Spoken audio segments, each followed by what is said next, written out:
बच्चों, अब हम पार्ट 6 जन संस्कृति का अध्ययन करेंगे।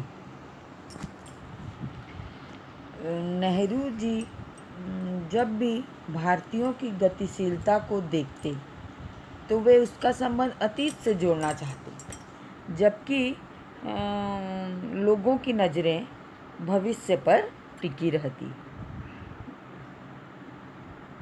पूरे भारत में उन्हें एक समान सांस्कृतिक पृष्ठभूमि मिली।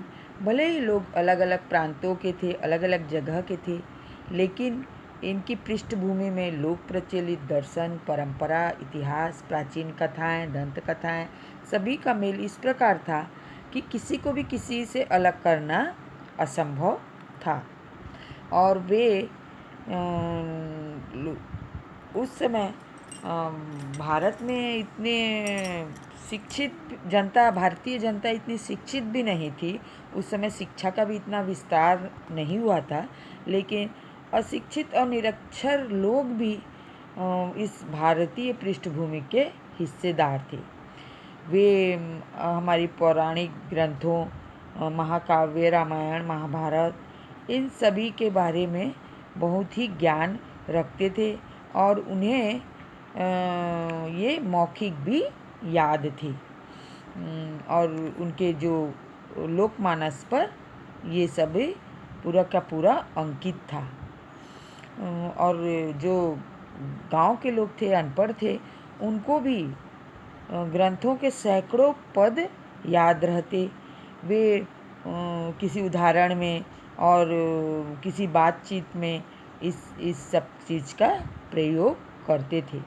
और नैतिक उपदेश भी वे देते थे, अच्छी अच्छी बातें करते थे, अच्छी अच्छी शिक्षाप्रद बातें कहते थे। तब यह सब देखकर नेहरू जी सोचते थे कि मेरे मन में तो लिखित इतिहास और सुनिश्चित तथ्यों से निर्मित तस्वीरों का भंडार है, लेकिन इन ग्रामीणों के मन में उनकी स्वयं की अपनी तस्वीरों का भंडार है, जो वे अपने अनुभवों से कहते थे, जो कि किसी भी साहित्य से कम नहीं था। हालांकि उनको इतिहास के बारे में इतनी जानकारी नहीं थी, लेकिन प्राचीन ग्रंथ और लोक कथाओं के बारे में बहुत ही जानकारी थी। और वे बहुत ही बौद्धिक शक्ति रखते थे और सही गलत, क्या सही है क्या गलत है, उसको भी वे विश्लेषण करने में माहिर थे। और उस समय जब वे देखते थे भारत की तस्वीर को, तो वहाँ के स्त्री पुरुषों को, तो वे जब देखते थे कि संवेदनशील चेहरे, बलिष्ठ देह और सीधे साफ व्यवहार वाले पुरुष दिखाई देते, तो दूसरी ओर महिलाओं में प्रेम, नम्रता, गरिमा और संतुलन के साथ साथ दुख से भरा चेहरा भी दिखता था। और वे जब किसी सुंदर पुरुष या स्त्री को देखते तो मोहित हो जाते और यही सोचते कि इस इतने भयानक दुखों के बावजूद इनका सौंदर्य कैसे बरकरार है। और अगर इन लोगों के हालात बेहतर होते और कुछ करने के इनको अवसर मिलते, तो हम उन्नति की ओर बढ़ने में कितने सक्षम हो सकते थे। और नेहरू जी भारतीय चिंतन करते हुए सोचते कि भारत में चारों ओर गरीबी और उस गरीबी से पैदा होने वाली अनगिनत कठिनाइयाँ थी। फिर और जो यह दर्द इन सभी के माथे पर झलकता था। और सभी ओर भ्रष्टाचार फैला था, चारों ओर अभाव व असुरक्षा का वातावरण छाया था। लेकिन